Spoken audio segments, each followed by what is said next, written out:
Good afternoon अनुज। आप यकीन मानिए स्टॉक फ्यूचर्स में भी कुछ ट्रेंडिंग नहीं है। इक्का दुक्का अगर मैं स्टॉक छोड़ दूं ना अनुज, तो ट्रेंडिंग कुछ भी नहीं है। एक दिन मोमेंटम परसिस्ट करता है और अगले दिन ही कोलैप्स हो जाता है। B2 बजाज फाइनेंस और फिनसर्व इसके बहुत स्ट्रॉन्ग इंस्टेंसेस हैं अनुज।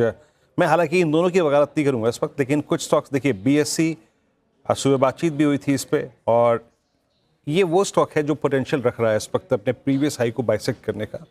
OI का बिहेवियर देखिए 10% इस बाजार में, जिसमें वॉलेटिलिटी 150 पॉइंट की सुबह से है। स्ट्रॉन्ग मोमेंटम है, डे हाई पर ट्रेड करता हुआ। OI reasons option activity put writers के conviction at 5500 indicates possibility of further upside. पहला स्टॉक ये। उसके बाद मैं इंडियन होटल्स को कहना चाहूँगा अनुज, यहाँ पर एक जेन्युइन बाई नजर आ रही है। आप चाहे कैश के वॉल्यूम्स देखिए, आप डेरिवेटिव्स को देखिए, कल भी थी आज भी थी। कल और आज में ट्रेंडिंग मूव है, 14% का OI बिल्डअप ये टेस्ट कर रहा है, मतलब 100 डेमा से पुल बैक किया, 50 डेमा को क्रॉस किया, 10 डेमा इंट्राडे हाई है। और आप जरा एक बार इसकी 800 की पुट रखिए स्क्रीन पे। जिस प्रकार की 800 की पुट में राइटिंग हो रही है, मतलब शॉर्ट कवरिंग के साथ, फ्रेश बाइंग के साथ साथ पुट राइटर्स ऊपर आ रहे हैं, वो थोड़ा कन्विक्शन देते हैं। तो अनुज, मैं ये कहूँगा कि मेरे पास भी बहुत कम स्टॉक फ्यूचर्स हैं जो कि एक ट्रेंड में परसिस्ट कर रहे हैं। उसमें सिर्फ BSE, उसमें सिर्फ इंडियन होटल्स, और आप देखिए ये पुट राइटिंग 9.5 लाख का आउटस्टैंडिंग वाई, यही दो हैं।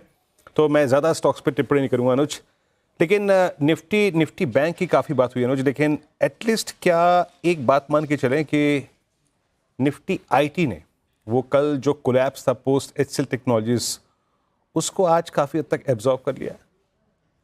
देखिए निफ्टी IT रिलेटिवली स्ट्रांग है, इसमें खैर कोई डाउट नहीं है। और आई थिंक कुछ मार्केट इन्फोसिस के नंबर से पहले थोड़ा सा मूव नॉर्मली करने की कोशिश करता है। मैं यही कहूँगा वीरू कि इन्फोसिस के नंबर्स और आ जाने दीजिए, उसके बाद ही कोई आप व्यू लीजिए, क्योंकि आपको याद होगा पिछली बार इन्फोसिस ऑलमोस्ट इसी लेवल पे था। आई थिंक इसी लेवल पे था इन्फोसिस जब वो नंबर्स आए थे, और वो नंबर्स स्लाइटली बिलो एस्टिमेट थे।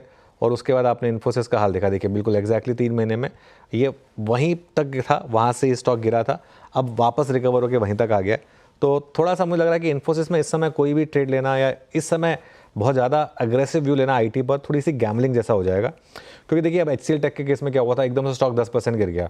अब मैं ये नहीं कह रहा कि इन्फोसिस भी ऐसा पोटेंशियल रखता है, और इस बार इन्फोसिस में उतना बिल्डअप भी नहीं हुआ जितना पिछली बार हो गया था। आई थिंक पिछली बार बहुत लोगों ने अपने हाथ जलाए थे, तो इसलिए इस बार तो शायद अगर आप देखें इन्फोसिस अपने नंबर से मोर और लेस फ्लैट ही जा रहा है पिछले एक हफ्ते के हिसाब से।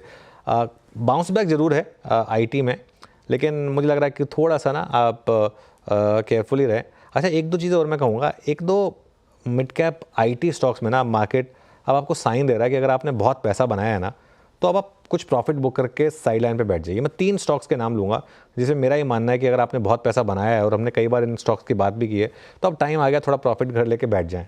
उनमें होंगे कोफोर्ज, परसिस्टेंट और ओरेकल फाइनेंशियल। ये 3 स्टॉक, OFSS, कोफोर्ज और परसिस्टेंट। मेरा ये मानना है कि अगर इन 3 स्टॉक्स में आपने बहुत पैसा बनाया है, तो आप कुछ टाइम के लिए प्रॉफिट बुक करके इनमें साइड में बैठें और देख लें।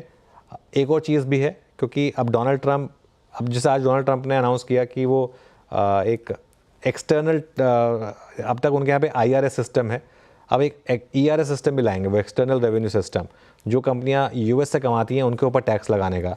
तो ये किस तरीके से बैठेगा आगे जाकर IT और फार्मा के लिए। आज फार्मा गिरा है, उसमें एक कारण ये भी रहा है। तो मेरे ख्याल से मैं सिर्फ इस चीज़ के ऊपर एक व्यू ले रहा हूँ कि ये जो मैंने 3 नाम बोले, इसमें आप एक आध और ऐड करना चाहें तो वो भी ऐड कर सकते हैं, वरना ये 3-4 नाम में तो अगर आपने अच्छा प्रॉफिट बनाया है तो एक बार के लिए बुक करें तो वो ठीक रहेगा। चलिए अब श्रेया के पास चलते हैं, ट्रेंडिंग स्टॉक्स और आज के शो फ्लो के लिए।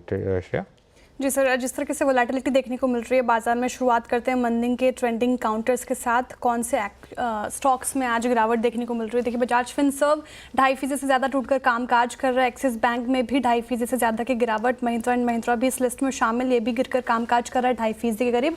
और बजाज फाइनेंस भी 2.5%। इनफैक्ट फाइनेंशियल्स में ही आपको आज गिरावट देखने को मिलेगी। कल्याण ज्वेलर्स एक ऐसा काउंटर जिससे पिछले कुछ दिनों से हो ही नहीं पा रहा, 8.5% से ज़्यादा टूट गया। ये CG पार पे डेंट पड़ता नजर आया, 4.25% करीब ग्लेनमार्क फार्मा भी इस लिस्ट में शामिल 2.5% से ज़्यादा टूटा और क्यूमेंस में भी 3% से ज़्यादा की गिरावट यहाँ पे कमेंट्स में देखने को मिल रही है। लेकिन कुछ ऐसे काउंटर्स जहाँ पे तेज़ी देखने को मिल रही है, ट्रेंट उसमें शामिल 4% से ज़्यादा तेज़ होकर कामकाज कर रहा है। पावर ग्रिड में उछाल देखने को मिल रहा है। एनटीपीसी भी उछला है 3% से ज़्यादा। तो एनर्जी सेक्टर में बास्केट में आपको तेज़ी देखने को मिलेगी। आज कोटक महिंद्रा बैंक देखिए, ये शुरुआत से ही तेज़, 1.25% की तेज़ी वहाँ पे। वोडाफोन आइडिया भी आज के सत्र में अच्छा उछल गया, 6% से ज़्यादा की तेज़ी। बीएससी नोवामा की रिपोर्ट ब्रोकरेज बुलिश और 5% से ज़्यादा की तेज़ी आज भी इसमें देखने को मिली। एचडीएफसी एएमसी यहाँ पे भी ब्रोकरेज बुलिश और बिग स्टॉक में भी शामिल, 5% की तेज़ी यहाँ पे देखने को मिली। और नाइका भी आज इसमें भी खरीदारी होती हुई दिखी है, 4% से ज़्यादा, इनफैक्ट 4.5% के करीब। अब शो में आगे बढ़ते हैं और हमारे